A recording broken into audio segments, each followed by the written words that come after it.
Bien. ¿Alguien sabe de qué se trata la formación de la imagen latente?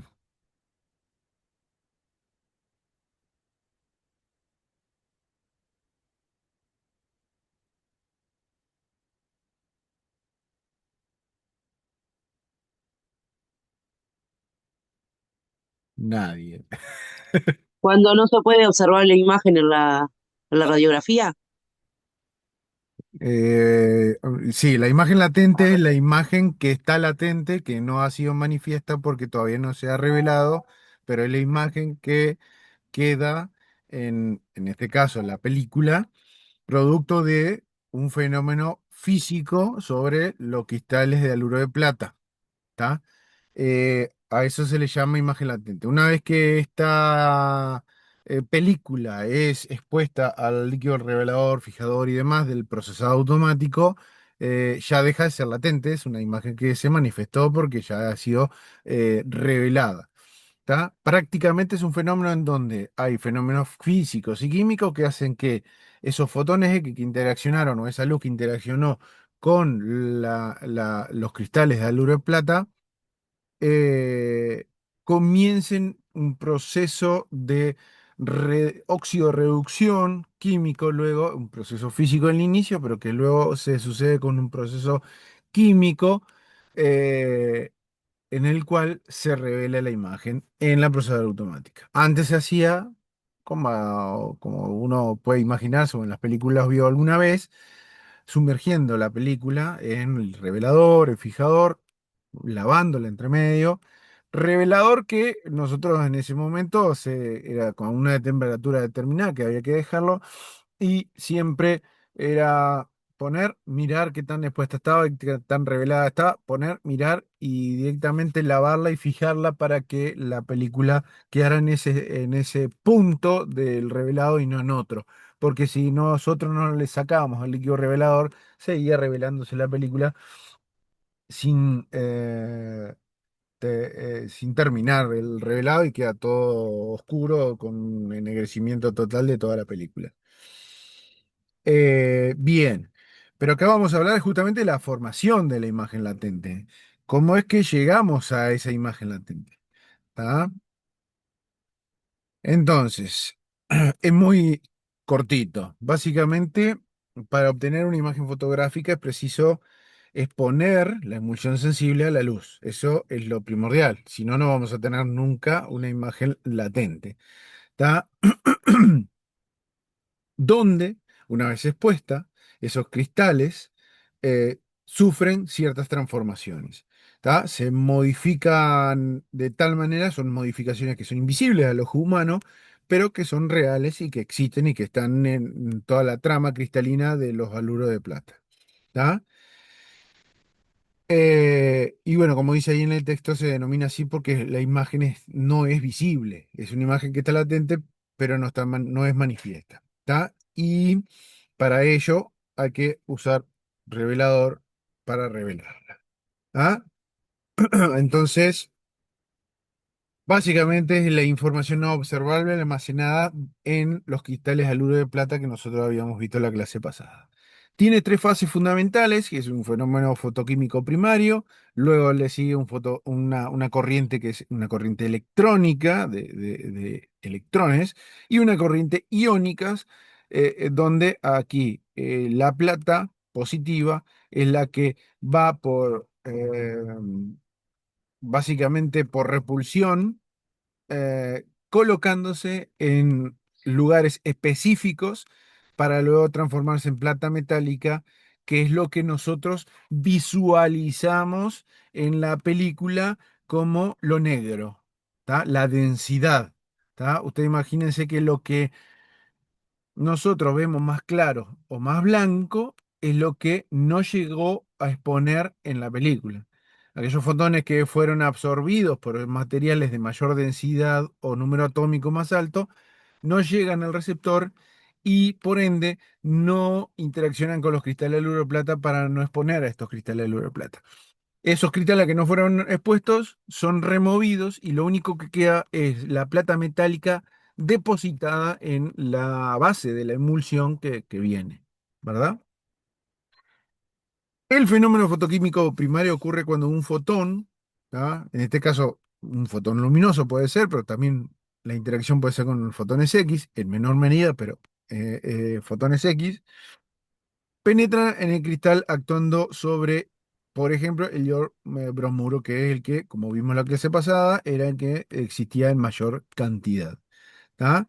Interacciona con los electrones orbitales de los niveles energéticos más exteriores, en realidad el más exterior cediéndole aquí su energía. ¿Tá? Esta energía hace que el ion bromo, bromuro, perdón, se convierta en bromo. Y esto es fundamental entenderlo así porque acuérdense que nosotros lo que tenemos son parciales, múltiple opción, textuales y eh, descriptivos. Entonces, esta diferencia entre bromo y bromuro, Ohio para los que están conectando, conectándose o que están conectados conmigo, es una pista a que una de las preguntas puede ser algo de esto.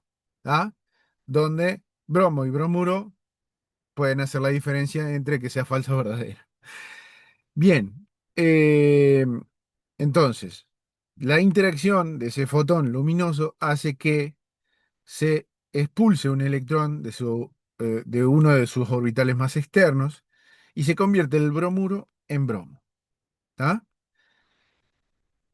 Siendo la descomposición del bromuro de plata un fenómeno que es reversible, ¿tá? Es preciso fijar esta reacción para evitar que el bromo se vuelva a combinar y transformarse en bromuro. ¿Tá? Esta fijación se efectúa gracias al agua y mejor aún, por la gelatina que sirve como vehículo a los cristales. ¿Tá? La gelatina es el receptor del bromo que se genera al interaccionar estos fotones con estos compuestos de bromuro y que luego hacen que expulsen un electrón y se convierta en bromo. Entonces siempre el que acepta finalmente es la gelatina, el bromo. Y de esta manera, este depósito de bromo en la gelatina hace que la reacción se mantenga por un cierto tiempo de manera lo más irreversible posible. ¿Ah? Cosas a tener en cuenta y a recordar de la estructura que es importante para entender todo este proceso. Los átomos de plata, bromo y yodo se fijan en la red cristalina en forma de iones. ¿Tá? La plata es positiva y el bromo y el yodo es negativo. ¿Tá? Cuando un cristal de aluro de plata se forma, cada átomo de plata libera un electrón de su capa más exterior. ¿Tá? Esto durante la formación. ¿Tá? El cual se combina con un átomo de halógeno, cualquiera sea, así sea bromo o yodo. El átomo de plata, que le falta un electrón y por lo tanto está cargado positivamente, se identifica como plata positiva, plata más. ¿Tá? Los átomos de bromo y yodo tienen cada uno un electrón extra, ¿tá? Y son por lo tanto iones cargados negativamente, identificado como bromo y yodo negativo. ¿Está? Esto para recordar. Entonces, ¿qué pasa con la red cristalina? Uno piensa que esto es algo rígido sin movimiento. Y no, permite cierta movilidad dentro de la misma red. ¿Ah? La red cristalina de aluros de plata no es igual de rígido a como si fuera un diamante, por eso se los puse ahí para que sea muy evidente.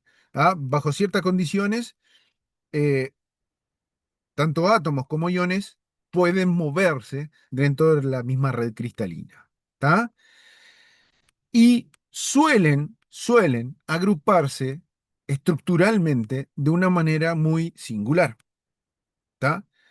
El cristal adopta una superficie que es más negativa. ¿Tá?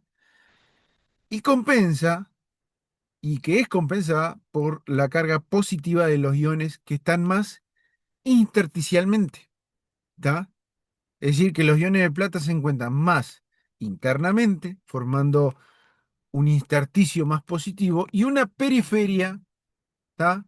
Negativa, dada por los iones de bromo y yodo, que son negativos, que están así desde la formación de los cristales, ¿tá? De esta red cristalina. Dicho esto, vamos al siguiente paso, que es la corriente electrónica. ¿Qué pasa en la corriente electrónica? Como dice su palabra, como dice el título, lo que existe aquí es una corriente de electrones. ¿Tá?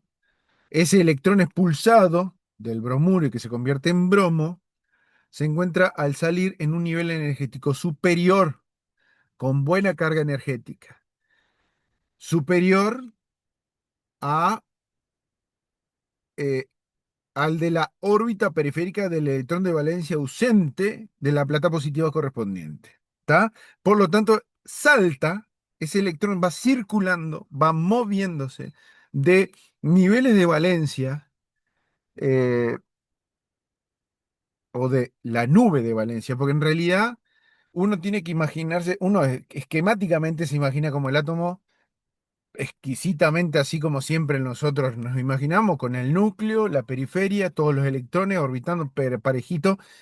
Y en realidad nosotros lo que tenemos son nubes de sectores donde se concentran determinadas cantidades de electrones alrededor de ese núcleo hiperdenso, que es generalmente donde mayormente está la masa de ese átomo. ¿Está? Entonces, va saltando de sectores de nubes, de niveles de nubes electrónicas de valencia de un punto a otro. ¿Se acuerdan que básicamente nosotros determinamos una determinada, valga la redundancia, letra del abecedario de esas capas, ¿tá? De los átomos donde se establecían determinadas cantidades de electrones en esa nube ahí?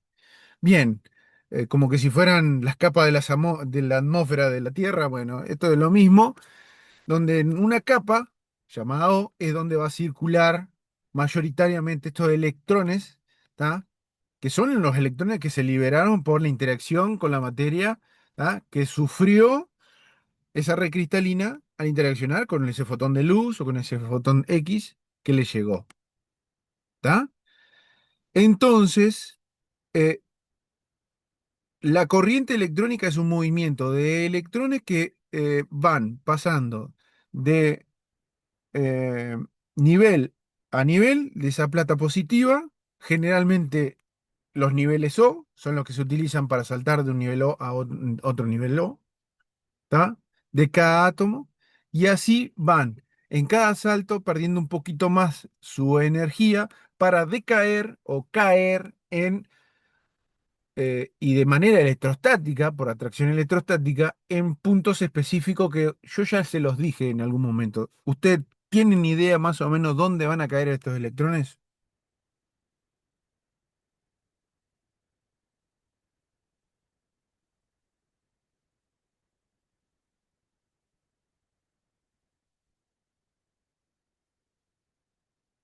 ¿Se acuerdan de los centros de sensibilidad o sensitividad que pueden encontrar así en algún libro de Lullón, por ejemplo? ¿Se acuerdan de eso? Nadie. ¿Se acuerdan que en algún momento en la clase pasada, no sé, creo que fue en la clase pasada, que le dije que durante la fabricación en algún momento se colocaban las que se pueden decir que son las semillas de la formación de la imagen en las películas radiográficas, que son los centros de sensitividad? Son los lugares donde se encuentran los sulfuros de plata, ¿está? Estos electrones van saltando, saltando y moviéndose en estas bandas O eh, para acumularse aquí. Se acumula aquí de manera electrostática. Por la carga del sulfuro de plata hace que estos electrones sean atraídos hacia ahí, ¿tá? Y van decayendo a puntos energéticos cada vez más inferiores y caen ahí, ¿tá? Imagínenselo de esa manera, ¿tá? De aquí lo que se produce es un lugar de mucha concentración electrónica, el cual hace que estos puntos sean cada vez más negativos. ¿Ah? Más negativos. ¿Y qué pasa aquí?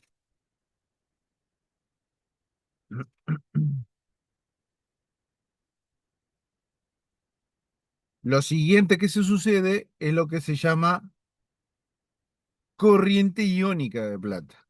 ¿Está? ¿Qué pasa? Al aumentar en los centros de sensibilidad la carga electrónica negativa, hace que la plata positiva intersticial que existía por ahí fuera atraída hacia esos campos negativos que se están generando en esos centros de sensibilidad hecho por los sulfuros de plata. ¿Está? Pero ¿cuál es la cuestión? Acá hay una diferencia de movilidad entre la plata positiva y los iones que son más libres. ¿Está?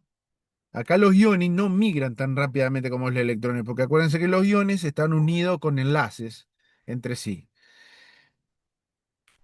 Y nunca llega a descargar totalmente la carga negativa que existe en esos centros de sensitividad. ¿Está? O por lo menos no lo hace tan rápidamente. Ah, entonces prácticamente es un tire y afloje entre la cantidad de electrones que llega a los centros de sensitividad y la cantidad de iones de plata que llegan a ese centro negativo que se formó. ¿Está?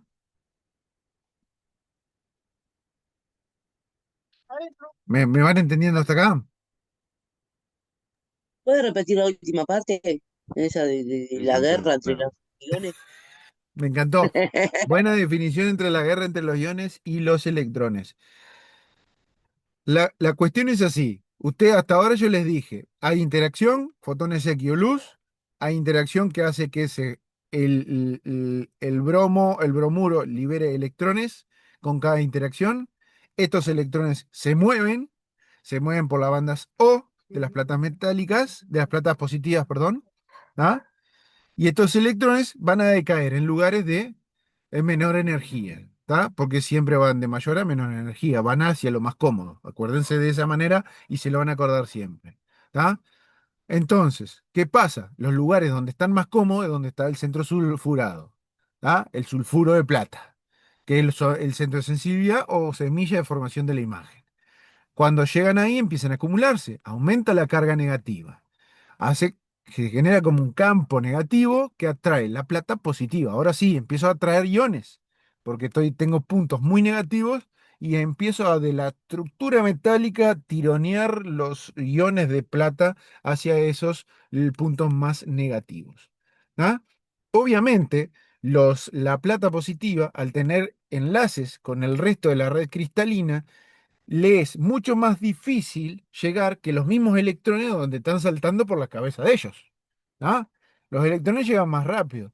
Entonces, con cada plata positiva que llega al punto al centro negativo, este centro se hace menos negativo, pero no se hace tan rápidamente tan negativo, tan menos negativo. Siempre está más o menos negativo y cada vez que se hace un poquito menos negativo, y más positivo, se atrae más iones, más electrones y así sucesivamente. Entonces es un tire y afloje entre los electrones que van llegando y los iones de plata positiva que van llegando a ese mismo punto también. ¿Tá? Por esta misma razón que le acabo de explicar, se dice que aquí es como queda frenada la imagen, ¿tá? La formación de la imagen. ¿Tá? Los iones de plata positivo capturan cada vez más electrones reunidos alrededor del centro de sensibilidad y dan origen a átomos de plata metálica fijos. ¿Qué pasa? No solamente la atracción, como son positivos, hay atracción negativa de más electrones y más se acumulan ahí, sino que también estos mismos átomos de plata en el centro sulfurado se empiezan a transformar en plata metálica porque empiezan a captar electrones que ellos mismos traen quieren lo que quieren siempre, tienden a hacer, ocupar esos espacios que se generaron, ¿tá? Para volver a su estado basal. Entonces empiezan a capturar electrones y se convierten en plata metálica, ¿tá?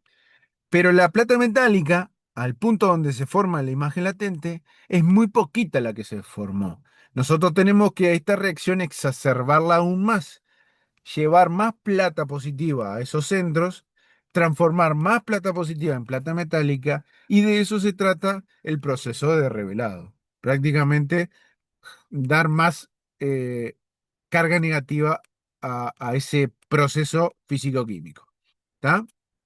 Entonces, constituyen, cuando están en número suficiente, los gérmenes de la imagen latente separados entre sí, formados cada uno por cierto número de átomos de plata.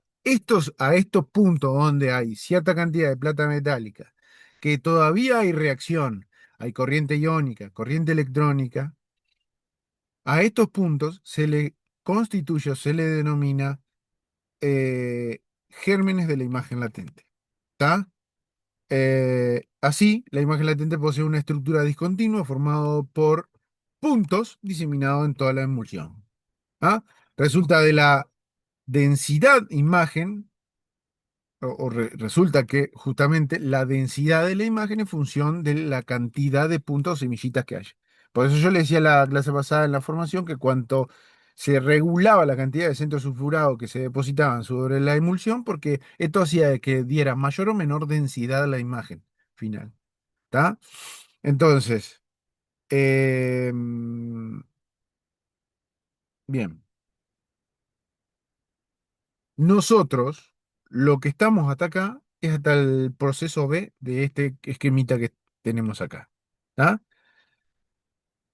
Y lo que vamos a hacer es exacerbar esto y disgregar toda esa estructura metálica, donde lo único que va a quedar luego en el proceso revelado es la plata metálica acumulada, como una pasita de uva o un acúmulo de plata metálica en un punto donde estaba justo el centro sulfurado de plata. ¿Entendieron, chicos? Sí, sí, profe. Bien. ¿A qué hora se van para el clínica?